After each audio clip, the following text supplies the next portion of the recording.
ایک ویڈیو کسی پروگرام کی مجھے کسی نے شیئر کی ہے، ویڈیو دیکھ کر دماغ چکرا کے رہ گیا۔ حیرت والی بات یہ ہے کہ اس کے خلاف کسی نے کچھ بولا نہیں، کچھ وضاحت اس کی طرف سے بھی نہیں آئی۔ اس بیوقوف کو اتنا بولنا چاہیے تھا کہ میں نے قرآن کی سری نص کے خلاف بات کر دی ہے تو اس بات پہ عمل نہ کیا جائے، بچا جائے۔ اب اگر بیٹے کا انتقال ہو جائے تو شریعت میں سسر اس سے نکاح کرے، بچا جائے۔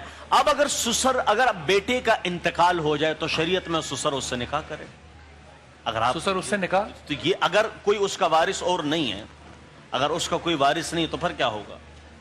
اب ایک طرح یہ بھی دیکھیں، کیا سسر اس کا محرم ہے اگر بیٹا زندہ ہے تو؟ اگر بیٹا زندہ ہے بالکل محرم ہے، آپ بالکل محرم بیٹے کے مرنے کے بعد وہ محرم جو ہے اب نکاح کر سکتا ہے، بالکل محرم ہے۔ اب سسر محرم ہے تو اسی اعتبار سے آپ یہ دیکھیں جو حضور تو دیور محرم ہے۔ یہ بات پھر بڑی کمزور نہیں پڑ جاتی کہ ایک رشتہ جو ہے وہ ایک زندگی کے اندر تو محرم ہے لیکن اس کے مرنے کے بعد وہی غیر محرم ہو گیا، کیونکہ انہیں کو باپ کا رتبہ بھی دیا جا رہا ہے۔ اگر موت کے بعد ایسا ہی ہے تو اگر اس نے اپنے شوہر کی ڈیتھ کے بعد، میں ادب سے بات کر رہا ہوں، اگر اس نے اپنے شوہر کی ڈیتھ کے بعد اس نامحرم سے شادی کرنی ہے تو جس بیٹی کو ہم رخصت کر کے بھیج رہے ہیں ہم تو اس کو ایک آگ کے اندر دفن کر رہے ہیں جہاں وہ کسی اور مرد سے اپنے تعلقات کو ایک حد سے زیادہ بڑھا ہی نہیں سکتی، کیونکہ ایک آگ ہے اور ایک شاید ہونے والا شوہر ہے۔ تو حضرت اس تصور میں، اس پیراڈائم میں وہ بیٹی سانس کھل کے کیسے لے گی؟ سورۃ النساء ہے، پارہ نمبر 4 کی یہ آخری آیت ہے، سورۃ النساء کی آیت نمبر 23 ہے۔ اللہ تعالیٰ ارشاد فرماتا ہے وَحَلَائِلُ أَبْنَائِكُمُ الَّذِينَ مِنْ أَصْلَابِكُمْ، کہ تمہارے بیٹوں کی بیویاں، یعنی وہ تمہارے بیٹے جو تمہاری نسل سے ہیں، تمہارے نسلی بیٹوں کی جو بیوی ہیں وہ تم پر حرام ہے۔ پیچھے بات چل رہی تھی حرمت علیکم امہاتکم وبناتکم، تو جس طرح مائیں حرام ہیں، جس طرح اپنی بیٹیاں حرام ہیں، ان سے نکاح کرنا حرام ہے، جس طرح ہماری بہنیں ان کے ساتھ نکاح کرنا حرام ہے، اس طرح اپنے بیٹے کی بیوی سے نکاح کرنا بھی حرام ہے۔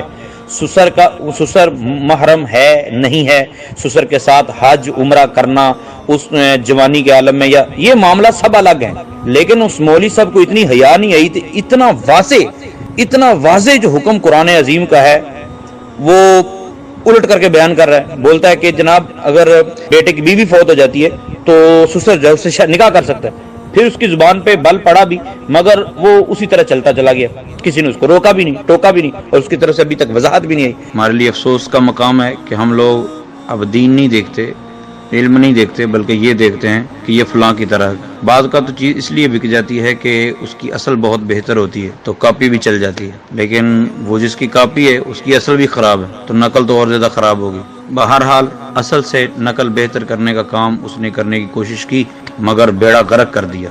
میری گزارش ہے تمام احباب سے کہ دین جس سے لیا جا رہا ہے ضرور سوچو کہ ہم کس سے لے رہے ہیں، اس کے بارے میں ضرور پرکھو کہ وہ کتنا پڑھا لکھا ہے۔ ہر وائز، ہر کاپیر جو ہے وہ مفتی یا صحیح عالم دین نہیں ہوتا۔ اشارہ میرا سمجھ گئے ہوں گے، سری آیت کا انکار کیا اس مولوی صاحب نے، اور یہ کوئی نئی بات نہیں ہے جس کو کاپی کر کے وہ مولوی بنائے، اس اصل کے بہت سارے شاگرد اس طرح کی چولے مارتے رہتے ہیں اور پھر معافیاں مانگتے رہتے ہیں۔ جب تمہیں تیرنے کا طریقہ نہیں آتا تو سمندر میں چھلانگ کیوں لگاتے ہو؟ شرعی مسئلہ پوچھنے کے لیے کسی اور کی طرف ریفر کر دیا جائے، اور دین کا نقصان ہم سب کا نقصان ہے۔ اللہ تعالیٰ سوشل میڈیا ہو یا کہیں بھی کوئی بھی فورم جو ہے اس کے اوپر ہمیں اپنا دین جو ہے جو سیکھنا ہے وہ پیٹنٹ عالم دین سے سیکھنے کی توفیق عطا فرمائے۔ اور میزبانوں کی بارگاہ میں گزارش ہے کہ جو میزبان حضرات ہوتے ہیں وہ جب کسی کو انوائٹ کرتے ہیں تو ایک بار پرکھ ضرور لیا کریں۔ یہ نہیں ہے کہ چاچا چھیدے نے کہہ دیا کہ فلاں بندے کو بلا لو، اس کی آواز بڑی اچھی ہے تو وہ بہت اچھا بولے گا، ایسے نہیں، پرکھ لیا کریں کہ واقعی وہ صحیح عالم دین ہو، مفتی وقت ہو، اس کو بلا کر بٹھایا جائے اور پھر سوالات کے جوابات دلوائے جائیں۔ اور اس کے علاوہ اگر آپ یہ محسوس کرو کہ اس کے بارے میں ڈاؤٹ ہے، یہ مسئلہ صحیح نہیں بتایا جا رہا، تو دوسرے دن اس کی تصحیح کرنے کی بجائے اسی وقت ٹوکا جائے اور معاملے کو کلیئر کیا جائے۔ اللہ تعالی ہم سب کی خیر فرمائے۔ جھوٹ لوگوں کو کرے گا بے نقاب، جھوٹ لوگوں کو کرے گا بے نقاب، نام سے آیا ہے جیسے ایکسپو، نام سے آیا ہے جیسے expose. Expose, the name of reality.